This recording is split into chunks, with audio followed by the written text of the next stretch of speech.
Okay guys, hari ni aku nak makan sup bontot di Muhibah Restaurant 54 Jalan Kembangan. Dia punya $9 tau. Ada tempat aku pergi Geylang Serai $9, 50 sen. Next shopping mall $9, 90 sen. Cantik ni dia kentang kentang tu. Okay, dia punya carrot. Ni kan nak makan satu orang boleh, kalau yang kuat makan. Kalau yang tak kuat makan, dua orang boleh. So kau boleh order nasi dua Dia punya, aku pakai tangan sedap Okay, so bila nak makan sup tulang ni, the best time to eat is masa hujan.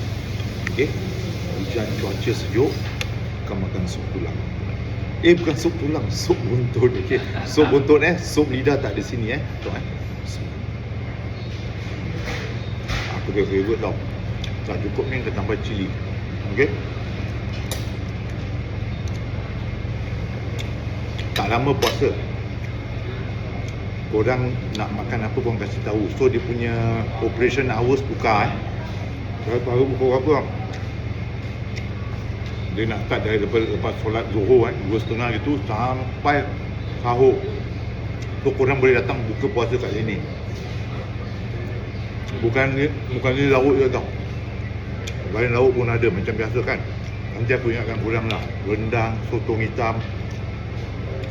Kalau sahur aku tak tahu korang nak makan apa. Kalau misalnya buka puasa iftar, korang boleh datang sini bawa keluarga. A lot of space banyak ruang. So you no need to worry pasal apa-apa. Buka puasa mana-mana pun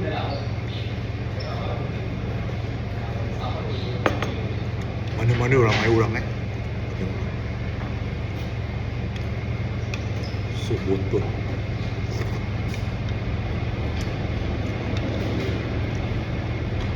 Aku tunjukkan korang.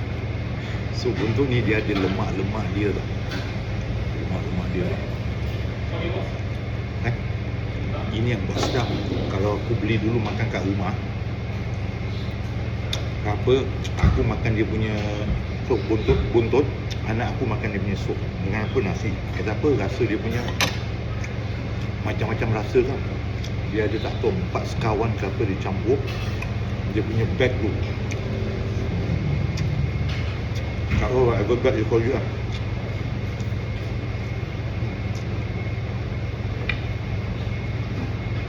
Korang boleh datang try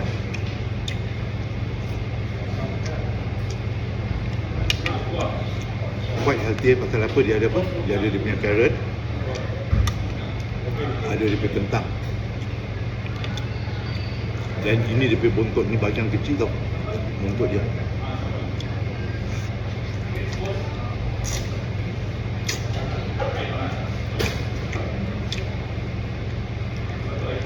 Makan orang tak best. Nak cari kawan makan 2-3 orang. So big kita satu orang cukup. Tapi kalau wani je aku suggest 2 orang makan.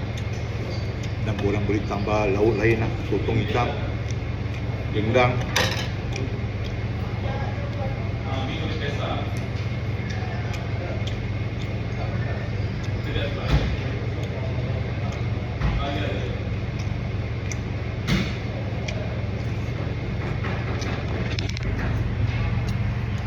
Nak tunjuk lauk lain.